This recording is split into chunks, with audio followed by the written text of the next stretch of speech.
Айтбекешев мырза, зияткерлік мектептің директоры. Қадірменді Нұрсұлтан Әбішұлы, осыдан 10 жыл бұрын сіз республикада жалпы әлемде ең бірінші ешқандай теңдесі жоқ Назарбаев зияткерлік мектептер желісін құрдыңыз. Биылғы жылы біздің Атырау қаласындағы мектепке 5 жыл толып отыр. Сіз осы мектептерді ашқан кезде 2 мақсат қойған едіңіз. Біріншіден, үздік қазақстандық және халықаралық тәжірибені ықпалдастыратын орта білім берудің жаңа моделін құру және оны енгізу. Екінші мақсатымыз осы тәжірибені Қазақстанның орта мектептеріне тарату. Енді бірінші мақсатымыз бүгінгі таңда орындалып отыр. Инновациялық үрдіс құрылды. Зияткерлік мектептің 12 жылдық білім беру құжатын әлем мойындап отыр. Бүгінгі таңда зияткерлік мектептің түлектерін әлемнің жоғарғы оқу орындары ешқандай емтихансыз алып отыр. Осы жаңалықта менің бір оқушым осыдан 2 жыл бітірген хат жазып жіберді. Бұл Гонконг политехникалық университетінде оқып жатыр. Ең үздік студенттердің бірі болып, Стэнфорд университетінде, Токио университетінде стажировкада өткен. Сол кезде барған кезде елімді мақтан көп айтам дейді. Сонда қасындағылар айтты, сен Қазақстан туралы көп айтасың, сен сонда білімің күшті, саған мүмкіндік осы көп осы жақтарда неге, қандай болашақпен байланыстырасың деген кезде ол айтты. Мен елімді өте қатты сүйемін. Елімді сүюге маған бір тек қана идеал бар. Бұл біздің елбасымыз. Сондықтан да ондай ойдағы мыңдаған қазақстандық қарагөз балалар мектеп табалдырығында отыр. Бұл модель бүгінгі таңда өміршеңдігін көрсетіп отыр. Енді әрине, зияткерлік мектептер бұл бүгінгі таңда 22 тек қана мектеп. Бұл тәжірибені көптеп тарату керек. Өйткені Қазақстан Республикасындағы білім беру мектебінде, білім беру жүйесінде білім алып жатқан кез келген оқушы осындай білімді алғысы келеді. Сол бағытта аймақта үлкен жұмыс атқарылып жатыр. Бүгінгі таңда жаңаландырған білім беру мазмұны бойынша 70%-дан астам педагогтер біліктілік арттыру курстарын өтіп, бүгінгі таңда осындай сапалы білімді қарапайым мектептерде жүзеге. Құрметті елбасы, біздер зияткерлік мектеп шалғай ауылдағы ауыл мектептерінде үлкен қарым-қатынас орнатып отыр. Бүгінгі таңда Назарбаев зияткерлік мектептері ауыл мектебін қолдайық деген керемет жобасы бар. Біз өзіміз осы жергілікті жердегі Исатай ауданындағы Жанбай ауылдық мекеніндегі мектеппен тығыз қарым-қатынасы орнатып, сол мектептің балаларымен тікелей жұмыс жасап жатыр. Бүгінгі таңда қуанышпен айтуға болады, сол мектептің балалары біздің мектептің оқушыларының қатарында. Жалпы ұстаздарға үлкен қолдау көрсетіп отыр. Бүгінгі таңда біздің әдістемелік порталда 55 мыңнан астам түрлі мұғалімдердің қызметіне күнделікті сабақ жоспарлары, аудио, видео баспалары, көптеген жаңа бағыттағы әдістемелік құралдар жасақталды. Егер де статистикаға сүйеніп қарайтын болсақ, 17 миллион жарым осы жасақталған материал біздің қарапайым мектептің ұстаздары пайдаланып отыр. Демек, бұл трансляция жүріп жатыр. Өзіңіздің бір берген мақсатыңыз зияткерлік мектепті құрған кезде 3 тілдік саясатты да үлкен мән бердіңіз. Бүгінгі таңда облыстағы 496 педагог жаратылыстану ғылыми циклі бойынша ағылшын тілін курстардан өтіп, бүгінгі таңда 37% педагогтердің осы пәнді меңгеруге, оқушыларды оқытуға әзір отыр. Құрметті елбасы, біздер білім беру қызметкерлері қазақстандық азаматтың 21 ғасырда қандай болуы керек екендігін өзімізге айқындап бердіңіз. Ол біріншіден өз отанын қалтқысыз сүйеді. Жауапкершілігі жоғары. Кез келген проблемаларды шеше алатын. Бірнеше тілді меңгерген тұлға. Бүгінгі таңда осындай міндетті қойдыңыз. Атырау өңірінің педагог қауымдастығы осы бағыттағы жұмысты атқарып жатыр. Әлде де қарай оны жақсартуға біз бар күшімізді саламыз деп сендіргім келеді.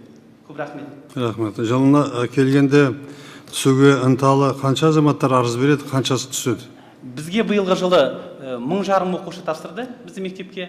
Бір орынға 15 оқушы таласты. 15 оқушы таласты. 1,5 мыңнан қанша қабылданды? Біздер 120 оқушы қабылдадық. Ең мықты деген, ең талпынысы жоғары деген балалар. Бұл мектепті қазір басқа елдерде келіп үйренгісі келеді, біздің жасағанымызда. Ішкі жерде жоқ. Мына ТМД мемлекеттерінде жоқ, басқа елдерде жоқ. Оған біздің балаларымыз түсіме қалды. Бұл байларының балалары үшін жасаған екен, бастықтың балалары үшін деген әңгіме бар. Бірақ та бұл мектептерде әділ білімменен қана түседі. Адамзаттың баласы барлығы бірдей болмайды, 5 саусақ бірдей емес. Біреу игере алады, біреу игере алмайды. Біз балаларымыз тәрбиелегенде кім баласын жек көреді? Сен президент боласың, сен сондай боласың, ондай боласың. Оның бәрі дұрыс. бірақ та сондайға жете алмаса, ертең бақытсызбын деп санайды. Баланы еңбекке бәлімдеу керек жас кезінен. Еңбек етсең, қай мамандықты таңдасаң, соның шыңына жетсең, сонда сол сені алып шығады деп тәрбиелесең, ол анаған жетпей қалдым деп бақытсыз болмайды. Содан кейін зияткерлік мектеп, Назарбаев университеті қазақтың элитасын тәрбиелесін деп жасадым мен оны. Елдің барлығы қабілеті жетпейді. Әркімнің ақыл ойының санасы өскені әртүрлі болады. Солай ғой. Әйтпесе барлығы қалай дүние жүзінде адамдардың дүниедегі 2% жоғары білімі бар қазір. Ойлап қарасаңдар.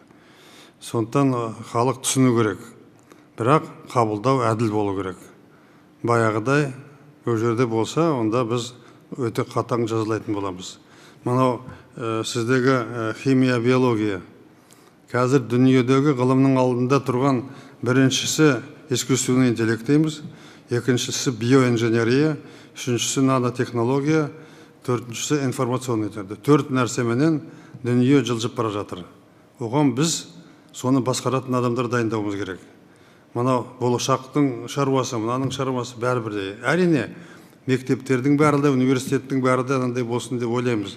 Бірақ бола ма? Қандай контингент табамыз оны? Қандай мұғалімдер табамыз оған? Мына мектепке, сен істеп жүрген мектепке қаражаты басқа мектептерден жоғары, өзің білесің ғой. Мұғалімдердің де жағдайы, бұл жерде ғылыми дәрежесі бар азаматтарда мұғалім болады.